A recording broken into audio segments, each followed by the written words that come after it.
परमेश्वर को धन्यवाद देता हूँ ये बहुत सुंदर समय के लिए। तो अब छोटी सी मनन के लिए हम देखेंगे। हम पढ़ते हैं, सब जानते हैं, मत्ती रचित सुसमाचार 14 अध्याय में और 22 से आगे लिखा है जो पतरस प्रभु यीशु मसीह का पानी पर चलना, उसके बाद पतरस का भी पानी पर चलने के बारे में वर्णन है। तो मैं पिछले दिनों में थोड़ा सा पढ़ रहा था और मनन किया।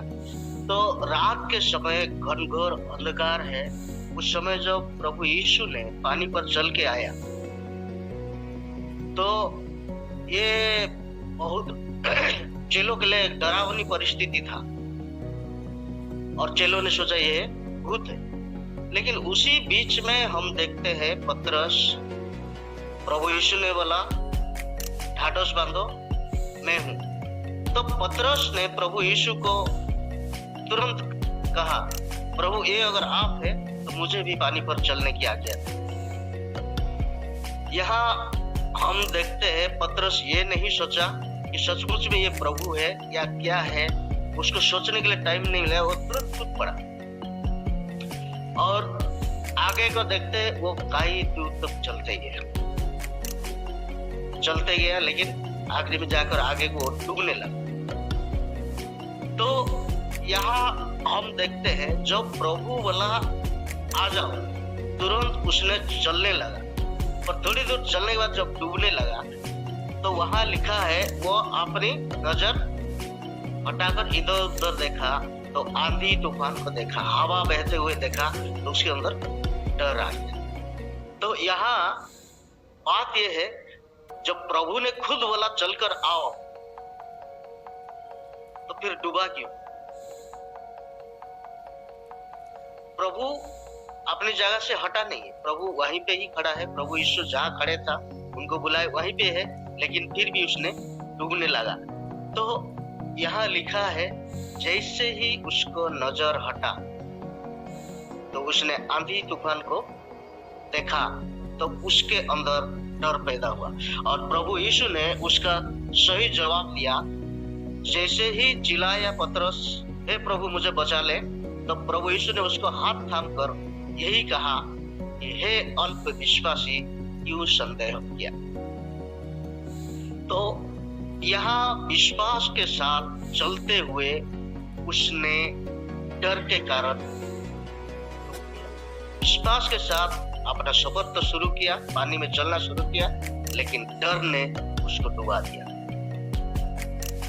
कई बार डर इस तरीका से आते हैं जब हमारा नजर प्रभु से, लिखा है कि जब प्रभु से उसका नजर हटा, वो आंधी तूफान को देखा, डर गया। डर कई बार हमें परमेश्वर के बजाय अपने ऊपर, अपने समझ पर भरोसा करने के लिए प्रेरित करता है और परमेश्वर के जो उस चमत्कार का कार्य को विश्वास के साथ करने के जगह में वो परमेश्वर का उस कार्य को, रास्ता को बंद कर देता है। विश्वास के साथ सफर तो शुरू करते हैं, लेकिन विश्वास में टिके रहना आत्मिक जीवन में बहुत कठिन होता है।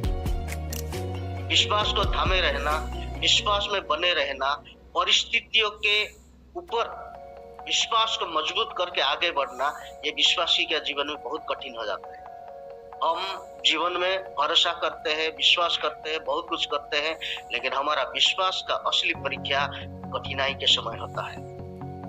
हम विश्वास तो करते हैं, लेकिन कठिनाई में विश्वास में स्थिर रहकर हम उसको साबित कर सकते हैं। और शैतान सबसे पहले हमारा विश्वास को कमजोर करने के लिए हमारे अंदर डर लेके आता है। आंधी तूफान जैसे देखा, उसके अंदर डर पैदा हो गया और वो डर उसका विश्वास को कमजोर कर दिया। मैं ये बोलना चाहता हूँ, जैसे हम पढ़ते हैं गलियात के बारे में। गलियात 9 फीट लंबा, उनका तलवार इतना बड़ा, उनका भाला इतना बड़ा है, वो इतना तगड़ा आदमी है, बहुत कुछ लिखा है। पढ़ने के बाद हमारे अंदर एक पिक्चर आता है, ये बहुत बड़ा भयानक आदमी है।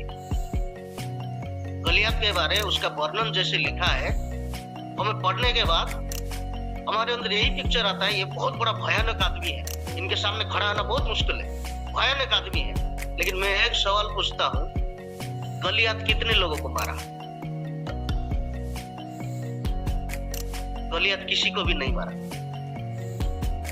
लेकिन वही गलियात इस्राएली लोगों को 40 दिन तक डराते रहा। शाऊल राजा था, उसका आर्मी भी थे, उनके ग्रुप में प्रीस्ट भी थे। सिर्फ गलियात को देखकर 40 दिन तक डरते रहा, उनका मन बचा, जबकि गलियात किसी को भी नहीं मारा। लेकिन एक सेकेंड में 40 दिन का डर को खत्म कर दिया दाऊद ने। दाऊद क्या कहा था? लड़ाई मेरा नहीं है, परमेश्वर का है। और आज सारी मंडली जान लेगी कि परमेश्वर भाले से या तलवार से जय नहीं देता है।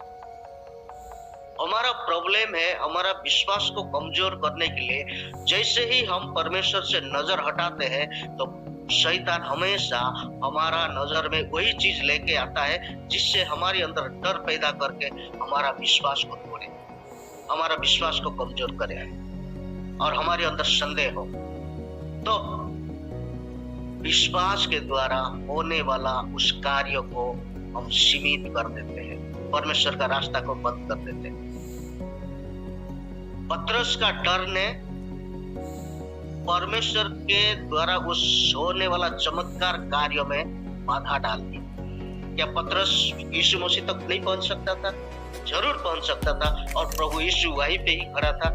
लेकिन जब उसके अंदर डर आ गया तो वो अपना सफर पूरा नहीं कर पाया, क्योंकि विश्वास कमजोर होने के कारण उसके अंदर संदेह पैदा हुआ। तो आज मेरा बोलना यह है, जब कभी भी परेशानियां आते हैं तो हमें सोचने का जरूरत है, उस परेशानी में जब तक हम विश्वास में स्थिर नहीं रहेंगे तब तक परमेश्वर कार्य नहीं करेगा। हम डर के कारण अपनी समझ का सहारा लेते हैं और परमेश्वर को हम सीमित कर देते हैं, या हमारे अंदर डर पैदा होने के कारण हम अपने समझ के कारण परमेश्वर के कार्य करने का रास्ता को हम द्वार को बंद कर देते हैं। इसलिए डर सबके जीवन में तो आता है, लेकिन परमेश्वर का वचन हमें यही सिखाते हैं कि कुछ परिस्थिति में भी स्थिर रहकर हम परमेश्वर का कार्य को देख सकते हैं, हम परमेश्वर का चमत्कार को अनुभव कर सकते हैं। डर जब आता है तो हम परमेश्वर का उस प्रावधान को हम सोचने का क्षमता हमारे अंदर सीमित कर देता है।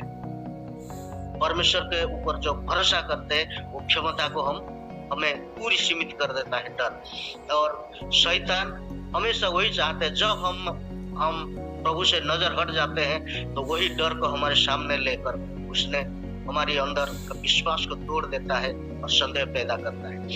उस दिन जब दाऊद ने गलियात बिना अस्त्र से मारा तो सारे इस्राएली, इवन शाऊल राजा भी सोचा होगा, अरे इतने बड़े आदमी को हम 40 दिन तक डरते रहे, ये तो आसानी से खत्म है। अच्छा, क्यों मैंने ऐसे किया? मैं भी परमेश्वर के नाम से ऐसे चले जाना चाहिए था, मैं क्यों डरते रहा? वो लोग भी सोचा होगा, लेकिन डर के कारण वो लोग कर नहीं पाया, जो परमेश्वर का चमत्कार को उनके जीवन में हो नहीं पाया।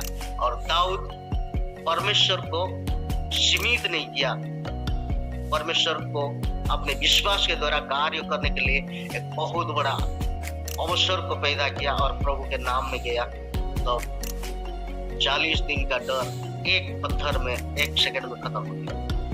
तो शैतान डर तो पैदा करता है, लेकिन विश्वास में जब स्थिर रहते हैं तो उससे बढ़कर चमत्कार परमेश्वर हमारे जीवन में करता है। तो आइए शैतान की उस डर के ऊपर नहीं, बल्कि परमेश्वर के ऊपर भरोसा करते हुए विश्वास का जीवन में स्थिर रहकर प्रभु का कार्य को देखने के लिए प्रभु हम सबको सहायता करें। इस वचन के द्वारा परमेश्वर हम